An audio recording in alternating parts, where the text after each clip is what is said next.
I'm delighted to say that for this edition, I'm joined by Denise Turner.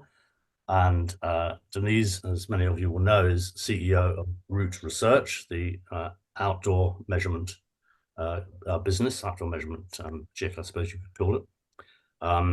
Denise has had a fantastic career actually working across media forms. I mean, as well as before she moved into the outdoor space with Root, she was research director at Newsworks, obviously looking after what I suppose in old-fashioned language we'll call print, but no doubt we've printed online or news media forms. Before that, she spent a lot of time in agencies at Havas, at Zenith, and at Leo Burnett, which is where I first came across Denise millions of years ago.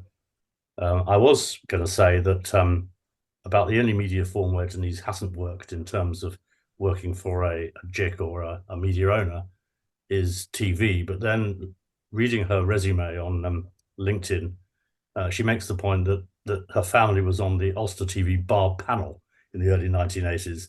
So even if you weren't actually involved in running it, you were involved in contributing to it in a no doubt a major way, or your family was at any rate. So we're going to talk today a little bit about an initiative that a couple of us started back in April, which we call Advertising Who Cares. Now, this was an initiative that emerged from a number of concerns that were being raised or had been raised about the state of the ad business, the state of the creative output, the state of the media measurement systems, the state of trading and transparency, the state of business models, all these sorts of issues that I think all of us are very well familiar with. And what we decided to do was to set up a number of, or 5 work streams.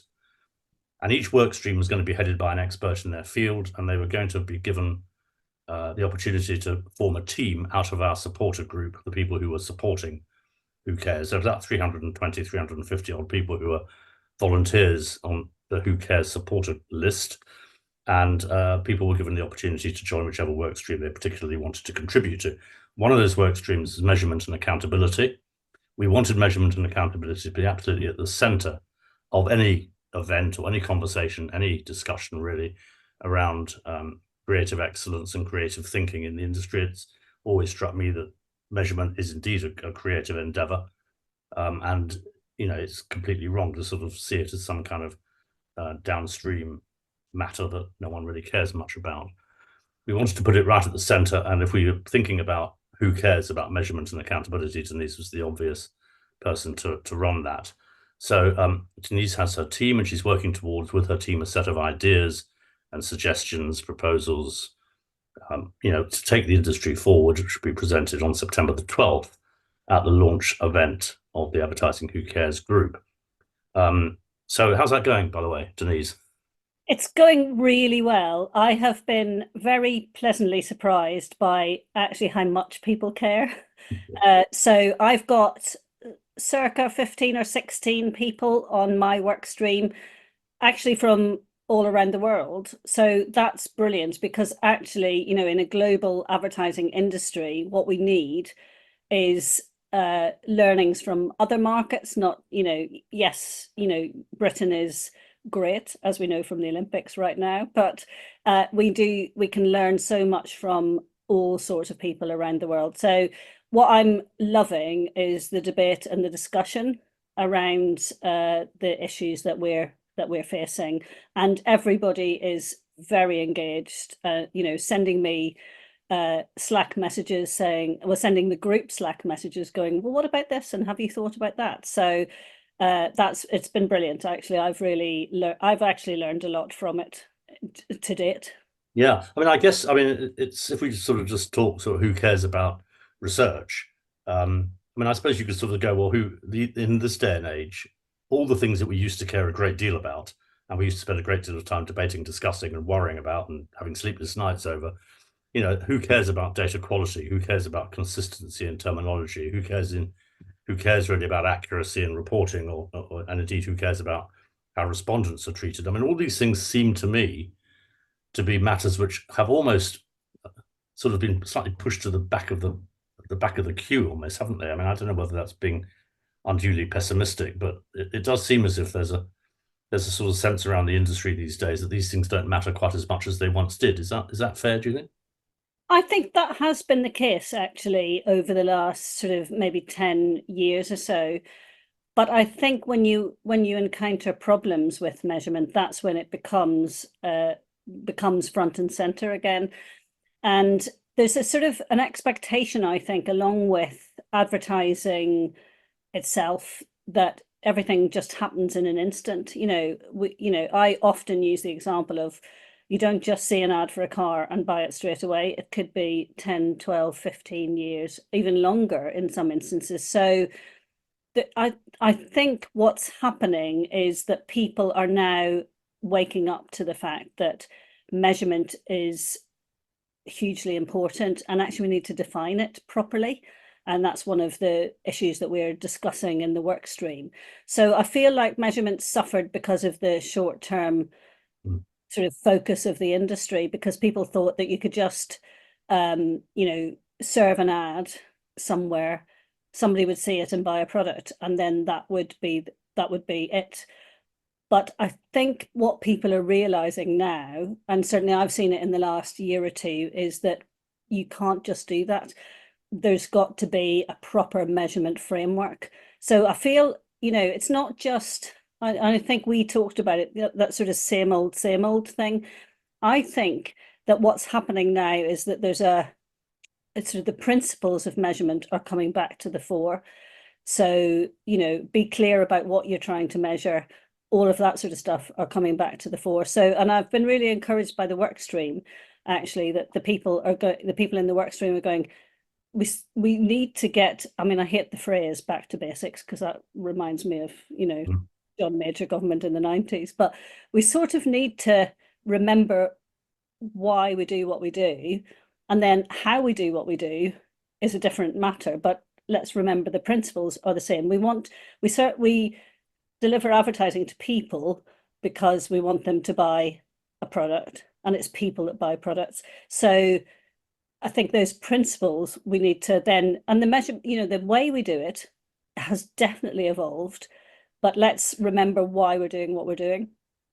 Yeah, I mean, it does seem as if, I think you're right. I mean, it does seem as if there was a sort of a moment when everyone went, oh, look, there's millions and millions, gazillions of people doing such and such a thing, Mhm. or logging on to such and such a platform. Ergo, there must be gazillions and gazillions of people looking at this ad. Ergo, gazillions and gazillions of people will buy something. And there's a whole bunch of sort of missteps along that argument, isn't there? Really, I mean, Yeah. ranging from, is it really gazillions and gazillions of people looking at this platform or this particular page of this platform, and so on. So I think the idea of questioning these things, which I think had rather fallen out of favor, I suspect. I mean, there'd been a kind of, oh well, it's lots of people. Mm. I think the sort of the the sense of not wanting to question things has I think did us a great deal of harm, and I think that's come back now, hasn't it? I think people are now wanting to question things again and ask why, as you put it. Well, I wrote a piece a couple of years ago. I think it was my 30-year anniversary in the industry, and I called it 30 years of asking why. Mm. And actually, that word why is so important. Well, why is that data the way it is? Why, does it really represent the population? So back to your point about data quality. So asking why is really important. And it's the first step to, I think, understanding what the measurement solution should look like. Yeah, you've got to work out what it is you want to exactly. You've got to work out what the question is you're trying to answer before you work out how you're going to answer it. I wrote a measurement manifesto a couple of years ago, and it's formed part of the discussion for the work stream, which is that actually you need to start with the end point before you actually get into anything. So what are you trying to achieve? And I sometimes feel, and how we're going to achieve it. And I sometimes feel we've forgotten that. I've read a brilliant book recently, which I've bored everybody senseless with. It's called How Big Things Get Done. And it's not about advertising, not about marketing. It was about big projects, but also things like kitchen renovations. But he talks about the Guggenheim Museum, the Sydney Opera House, etc. But one of the things in there that has really started to drive my thinking is the thinking from right to left. And it's really obvious when you mention it, but okay, where do you want to get to in 2 years' time with your measurement, or whatever it is with your measurement solution? what is your end goal, and start before you even start anything, get to your end goal. And I think there's a bit of hamster wheel in Mm. measurement at the moment where we keep going on and don't ever think about the end goal. So that's one of the things that we're going to be talking about at the Who Cares event, is that thinking from right to left. I think that's a very good expression actually. It's what the best strat planners have always have done it, isn't it? They kind of work out where they want to get to and then work out going backwards from there, sort of well, what do we need to do to what are the Yeah. steps along the way to get to whatever it is we want to achieve. And I think it's a mistake if we start at the other end and just go, oh well, let's just measure how many people are seeing a screen for 2 seconds or whatever it is. And you sort of go, yes, but what is it we're trying to really understand here? Is it actually how many people are seeing a screen for 2 seconds? It probably isn't. It's how many people are going to see a screen and then be influenced to do something and then do something as a result of having seen a bunch of ads in various places. You almost need, as well as well, you definitely need, and this is one of the things we'll be talking about, but you need a measurement strategy as well as an actual strategy, an advertising strategy or a media strategy. You need a measurement strategy. And that sometimes well, I think in recent years that has got left behind.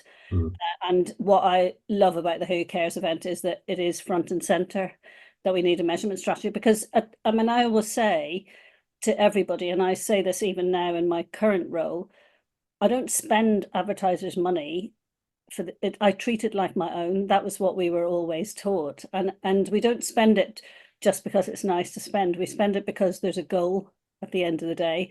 And yes, there are intermediate steps towards somebody buying a product, but let's have a proper measurement framework and a proper measurement strategy. So that's going to be one of the things I think that we will land on for the Who Cares event, is have a measurement, and we'll give guidelines as to a measurement strategy. Because if you don't do that, then you're wasting millions and billions of pounds of advertisers' money. yeah, I mean, it's funny, isn't it? I was just writing a blog on hasn't been published yet, but it will be published soon enough. And it occurred to me that everything is very black and white these days, isn't it? You're either for me or you're against me. You either love me or you hate me.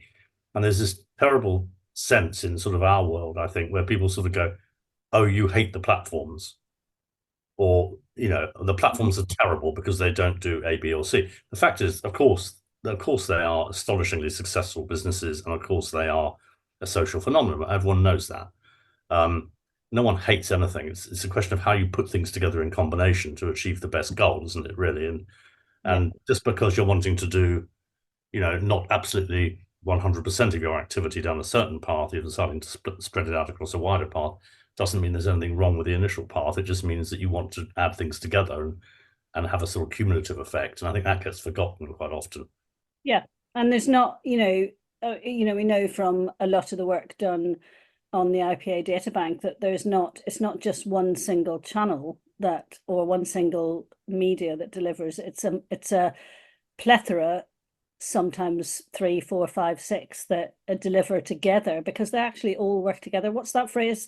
And I always get this wrong. The whole is greater than the sum of the Yeah, parts. the whole is greater than the sum of the parts, exactly. And That's exactly it. And I think there's some education needed, because I think as an industry, one of the challenges, and I don't know whether any of the other work streams will address this, but I think we are becoming too siloed, and there's not enough helicopter view of everything. So the other thing that sort of struck me was, you can tell I've been doing a lot of reading lately, but I've read a book by Matthew Syed, the journalist and author, called Rebel Ideas. And he has a phrase in there which I've been talking about a bit with people recently, which is homophily, which is that we are gravitating towards people like us. And that's one of the challenges, I think, that we need to have people that have different viewpoints to us, because that's actually how you get to a better solution. And I think a siloed advertising industry has challenges with homophily, in the sense of you just talk to people like you and you don't really realize what's going on. So yeah, but I digress a bit, but I think these are important. It's sort of behaviors as well as actually what you do. are really important, and attitudes. I think you say you digress a bit, but I think it's interesting that these things all do connect. I mean, they also are all they're different angles on the same thing, or different ways of looking at the same thing. I mean, you mentioned people like us, as it were. One of the other work streams is on recruitment and well-being.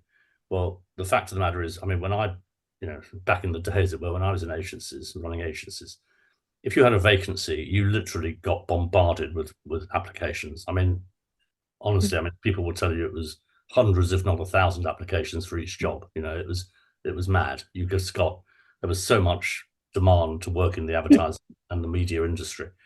And now that is just simply isn't the case. I mean, if you go and talk to the chap who's leading the work stream on recruitment, a man called Crispin Reed, has been running focus groups amongst grads and sixth form college students and professors and so on. And one of the things that he finds is that the advertising industry just isn't very well defined. No one's quite sure what it is, anymore. And therefore, we don't get like we used to get a real pick of the crop, as it were. We used to be able to get people from all over the place, different backgrounds, different histories, and all the rest. And that doesn't seem to happen quite so much now, from observation. Well, and it's interesting in that in the Matthew Syed book, he talks a lot about 9/11 and the fact that the American intelligence agencies were full of people like them. It was exactly everybody. But I think that's sort of, if you think about it in terms of advertising is not quite like a funnel, is it? But you think about a funnel, that's got to be like the top of what we do, because if we don't have diverse thinking, then we won't get to diverse solutions. Mm. And I think that then that leads to kind of practical things as to how do we find, if we know what we're going to do, how do we measure it? How do we define measurement? So that's one of the other conversations I've been having with the work stream, is how do we define measurement? Because there's so many different metrics around these days that it can get quite confusing, actually, I think, for planners and implementational planners. Well, what am I actually trying to measure against? Yeah, and indeed, what do these words mean? I mean, it's a brilliant piece of work, really, by the people who the more recent uh, entrance, as it were, to the media world, to sort of subvert certain words, which we all used to know what they meant, like impressions, for example, is a case in point, I suppose, and make them mean something else. Yes. It's Yeah. well, I thought we knew what that was. Oh, well, apparently we don't. It's apparently something a bit different. No, and then impressions becomes viewable impressions. Well, Exactly. Yeah. Well, so there will be a bit around definitions, actually, which I think it's kind of being clear about, are we measuring inputs? Are we measuring outcomes? Are we measuring content consumption, or are we measuring advertising campaign interaction? So I think there's a piece of work that we're going to recommend, which is, let's have a proper kind of map of what measurement looks like, because I think that's where, you can imagine if you were, 2 or 3 years into the industry and you're trying to grapple with all of these bits of terminology, it must be very confusing. So you go to the lowest common denominator at that point, the easiest thing to measure. And I think that's one of the challenges as well. I think so. Do you think that that obviously there's you're obviously playing a very major part in the ASI event in November in Venice? I mean, I would imagine there's a sort of crossover, not a crossover, but an overlap, isn't there, between the Who Cares thing and the ASI event in Yes. terms of measurement and how we define things and so on. Do you see So it? I think I see it as kind of, I wouldn't say parallel tracks, but definitely there's a big crossover, because what's happening at the Who Cares event is you've got wider industry practitioners and people from creative media, advertisers, etc. ASI is more focused on people who actually deliver the measurement, although we do have obviously advertisers, and we think about how what we do impacts on them. So I feel like the two things are actually very complementary to each other, because back to my phrase about, homophily, you gravitate towards people like you. What's lovely about being involved in both of these events is that on the one hand, I'm looking at the wider perspective and trying to help define how measurement should be and accountability should be looked at. And then I'm going to the ASI and actually talking to practitioners and going, actually, how should we frame what we do so that the wider industry understands the questions to ask? So I think those two things actually work together very well. Yeah, so it's defining what it is we want to find out, and then it's going to the experts and saying, okay, there you go, chaps. How are we going to do it? Yeah. Well, Yeah. I used to work for a strategist who would come to me with a question and he would say, so Denise, this is the question. And I would go, I don't think I can answer the question in that way, but let me see right. I used to have a phrase called, when I still use it, actually, seeing round the corner. Let me go away and think about actually what the question should be. Let me reframe the question and then work out actually how we can do what needs doing. So it's having those sorts of interactions that help you make measurement and accountability better. Mm. Yeah. Yeah. Well, Denise, thanks so much for joining us on this asiCast, and I'll obviously very much look forward to seeing you in September and indeed again in November. Thanks a lot for joining us. No problem. Thank you.